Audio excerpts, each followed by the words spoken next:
Nessa aula vamos estudar sobre as formas de relevo terrestre.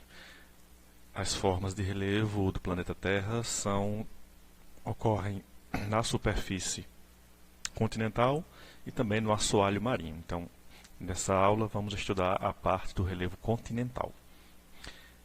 Então, o relevo corresponde às formas que a superfície da Terra apresenta. Então, toda aclive, todo declive, todas as formas sinuosas que a superfície da Terra apresenta, nós vamos chamá-la de relevo ou formas de relevo. Duas forças agem para formar o relevo terrestre, que são aquelas que agem do interior do planeta para fora, que são os agentes internos ou endógenos. Esses agentes criam o relevo, e aqueles agentes que atuam na superfície da Terra, modelando o relevo terrestre, chamados de agentes externos ou exógenos. As principais formas de relevo, ou as formas primárias, são as montanhas, os planaltos, as planícies e as depressões. Vamos caracterizar as montanhas, que resultam de áreas de convergência de placas tectônicas. Então, onde há convergência de placas tectônicas, geralmente vai existir a presença de montanhas ao longo das eras geológicas. Essas placas se chocando, tornou-se possível soerguer essas montanhas.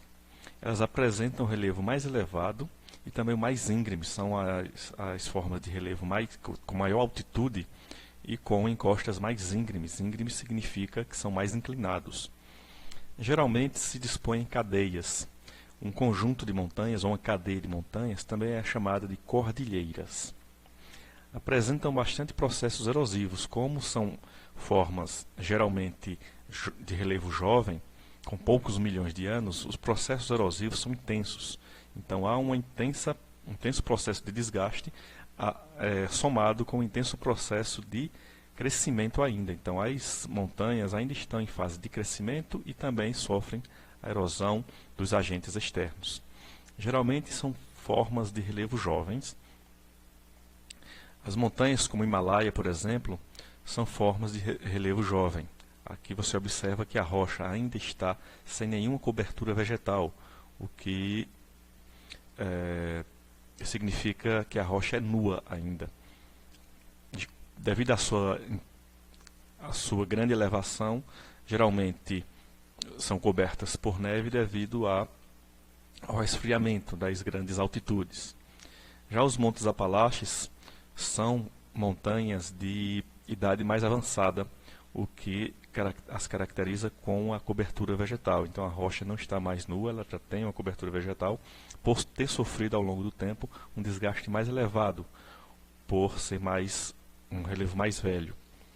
Já a Cordilheira dos Andes, que também é uma formação bastante jovem, tem poucos milhões de anos, ainda está crescendo, ainda ocorre o crescimento dessa cadeia de montanhas que vai do norte da América do Sul até o sul do continente. Você observa nitidamente os enrugamentos que ocorrem no sopé da montanha, e também aqui no centro o altiplano ou os planaltos intermontanhosos entre uma montanha da Cordilheira Oeste e a outra na Cordilheira Leste. No meio temos o altiplano, que é o local onde há maior concentração populacional. Os planaltos são resultantes do soerguimento ou rebaixamento do terreno devido a falhas tectônicas. Essas falhas ocorrem devido aos movimentos tectônicos, podem ocasionar ou resultar a formação de planaltos, que apresentam irregularidades e pode variar entre 300 e 3.000 metros de altitude, e sofre também com bastante processos erosivos, além de ser relevos bastante antigos, devido a esses processos erosivos intensos ao longo do tempo. Eles podem ocorrer de três modos, como morros, chapadas e serras. Os morros são irregularidades com topo arredondado, então essa é a característica fundamental do morro, que é uma elevação irregular com o topo arredondado, como mostramos aqui. O topo dos morros são arredondados e eles geralmente ocorrem em conjunto. O desgaste foi tão intenso que não tem mais um aclive acentuado. Aqui no Brasil, é muito comum ocorrer no Sudeste essa formação de mares de morro, que é uma extensa área com uma grande quantidade de morros, uma extensa área planáltica. As serras são extensões alongadas com declives acentuados que vão de 600 a 3.000 metros de altitude. Aqui, como nós temos o exemplo, a nossa Serra do Mar é uma extensão bem mais íngreme do que os morros. E aqui em outra parte da Serra do Mar. É importante destacar que a diferença entre o Planalto em forma de serras e as montanhas diferem principalmente pela estrutura geológica. Então as montanhas são formadas justamente pelo impacto entre uma placa tectônica e a outra placa tectônica. Já as serras são formadas pelo desgaste excessivo do relevo, o rebaixamento e sorgimento do terreno através dos movimentos tectônicos, mas não através do choque entre placa tectônica. As chapadas são elevações acima de 600 metros de altitude, escarpadas e com topo plano. Escarpas são justamente paredões que ocorrem na encosta da elevação. E o topo da chapada é plano, de forma tabular ou em forma de chapa. Como nós vemos aqui, o topo das chapadas é plano. E aqui nós temos a escarpa, que é um paredão muito íngreme, que não dá para subir se não for de forma escalando. Então, isso são as chapadas. A diferença entre chapadas e planícies é justamente a estrutura, apesar de a planície também ser plana, mas a estrutura geológica ocorre de maneira diferente. Aqui nitidamente ocorreu o rebaixamento desse terreno. Então, as falhas tectônicas fez com que isso daqui era contínuo e houve um rebaixamento, e algumas áreas continuaram ainda na sua altitude original. Muito comum no Brasil, as chapadas, como a Chapada Diamantina, a Chapada dos Guimarães, Chapada dos Veadeiros e tantas outras. As planícies são superfícies pouco elevadas e sem muita irregularidade. Alguns especialistas apontam que as planícies não podem ter mais de 300 metros de altitude, porém, isso é muito relativo. O que vai caracterizar uma forma do relevo é justamente a sua estrutura geológica, como se originou. Justamente o que forma a planície é a sedimentação. O processo de sedimentação supera o processo de erosão. Então ocorre mais depósito de sedimentos nas planícies do que é retirado sedimentos da planície. Por isso, as planícies se localizam em bacias sedimentares, que são alimentadas de acordo com o seu agente principal, que pode ser de 3 maneiras: as planícies aluviais ou fluviais, as planícies costeiras e as planícies lacustres.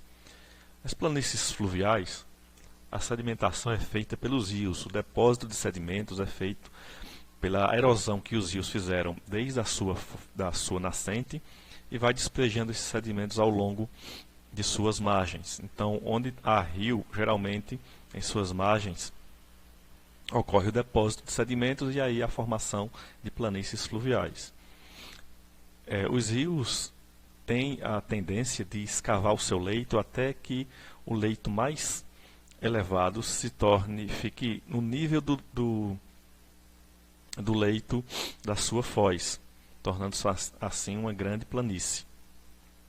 Aqui nós temos o exemplo, a planície amazônica.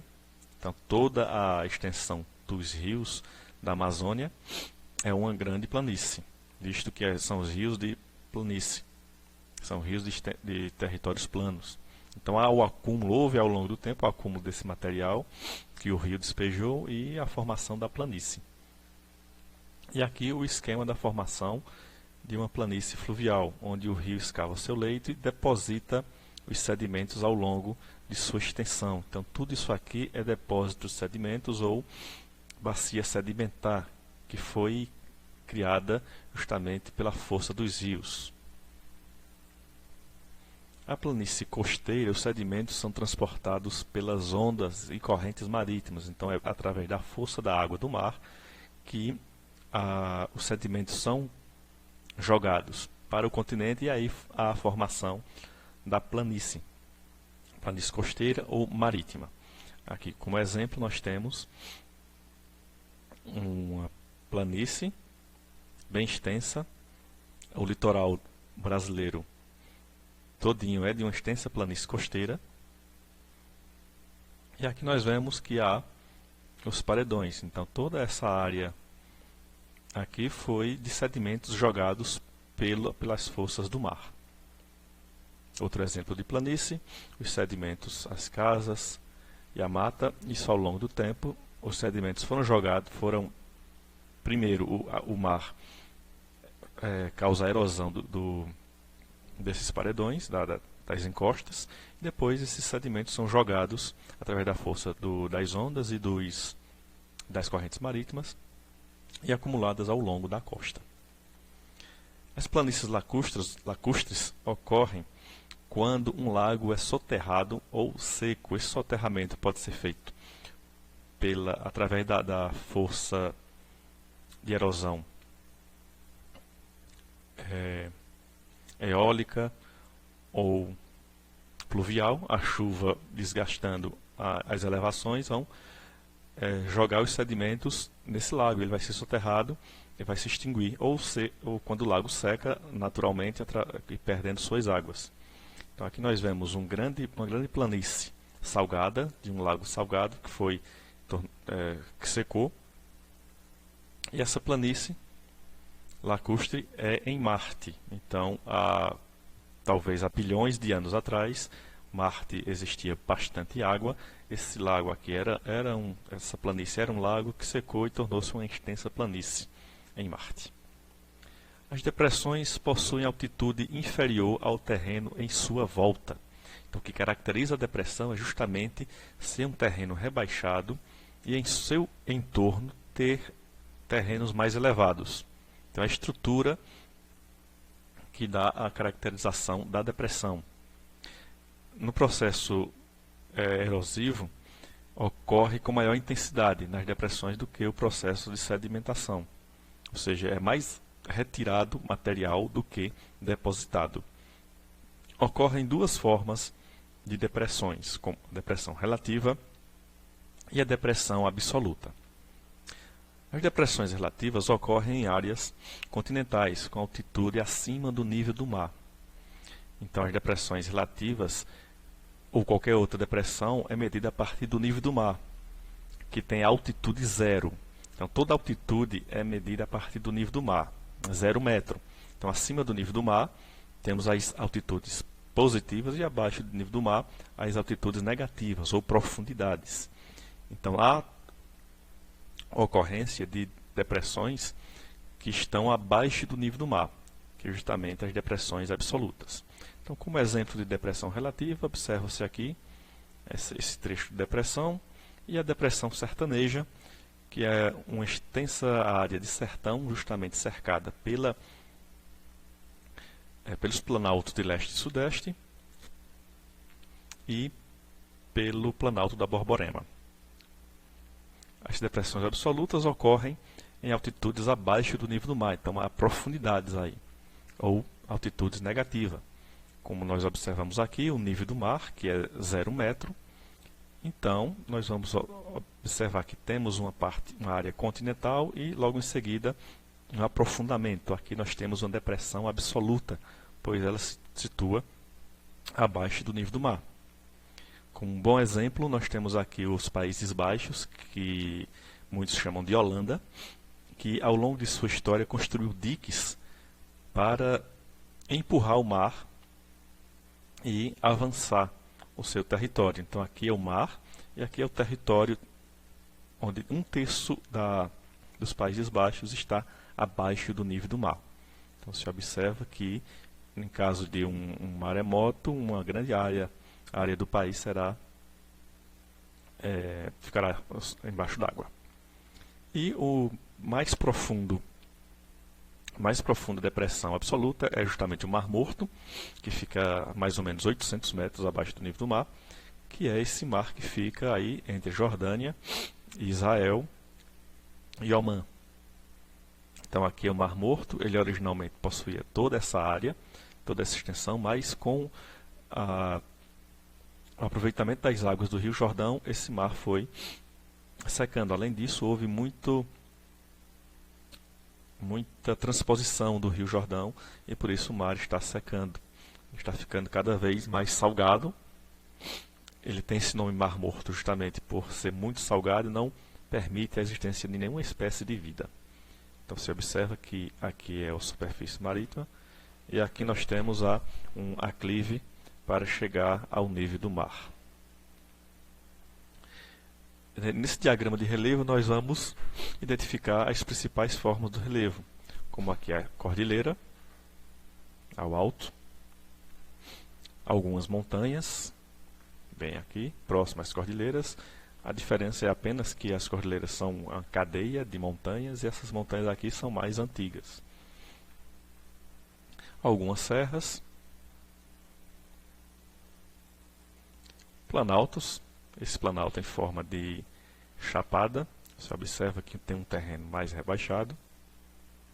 Uma planície, essa planície pode se considerar uma planície mista, com sedimentos vindos dos rios, fluvial e também do oceano. Então é uma planície mista, fluvial oceânica. E aqui uma depressão, observamos aqui uma área bem rebaixada em relação a todo o relevo em seu entorno.